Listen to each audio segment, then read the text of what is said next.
When the sun sets over Milos, VANGELS VAMVATARIS takes to the sea. His friend MANOUSOS NINOS is preparing the boat. A large gas lantern dangles from the front. It doesn't serve any navigational purpose, but is a hunting tool. And it's not the only thing the two pensioners need for their nocturnal jaunts at sea. They say the sea has to be completely still, no wind whatsoever, and the sky must be dark and completely devoid of moonlight. The two of them glide into the darkness. They are known locally as pyrofani, or light fishermen, and they're among the few people on the Greek Cyclades Islands who practice this traditional fishing method. Besides their lamp, they use an 8-pronged skewer, and they need keen eyes. In shallow waters, they quickly find what they're looking for. The hunt is underway.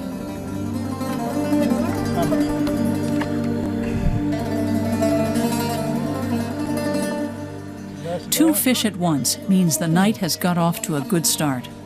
The creatures are paralyzed by the bright light, but the hunters still have to act quickly. Finding the fish in the first place is the hard part and requires great patience.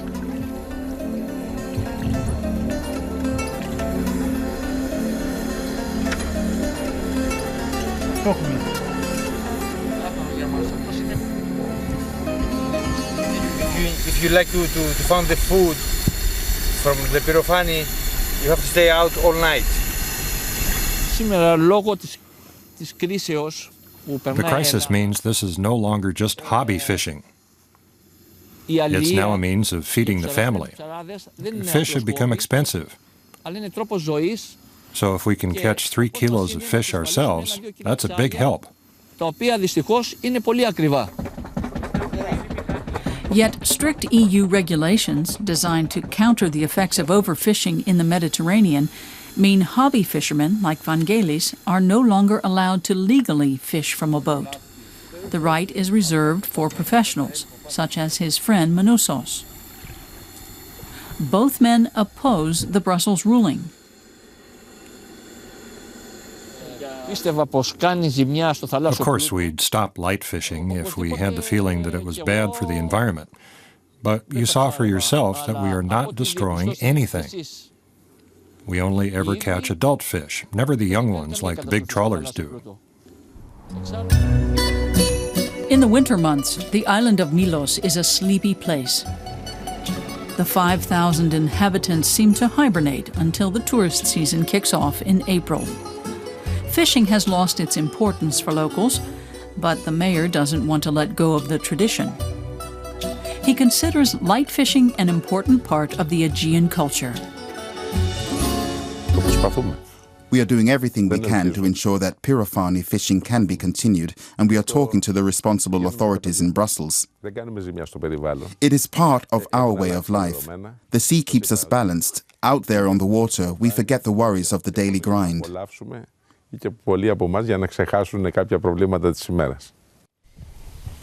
At his taverna, Captain NIKOLAS only serves fish he catches himself.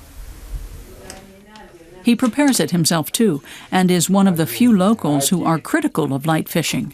He prefers to use nets. I've tried light fishing, but I don't like it. It's an unequal fight.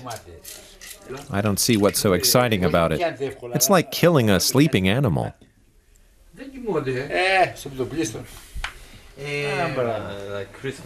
NIKOLAS serves fresh calamari and grilled bream. He has been catching and selling fish for 40 years. Although they use different fishing techniques, he and Vamvataris agree that in a few years' time, the only fish that will be eaten on Milos will have been caught by big trawlers. Only 5% of our fishermen are left here. The young ones are afraid to get into a boat. They prefer to spend their nights in front of a computer. Hobby fishing has no future here. The next morning, NINOS sharpens his fishing spear. The weather conditions are forecast to remain favorable tonight. So with no wind and no moonlight, he will be back out at sea, practicing the old Pirofani tradition as one of the last light fishers of Milos.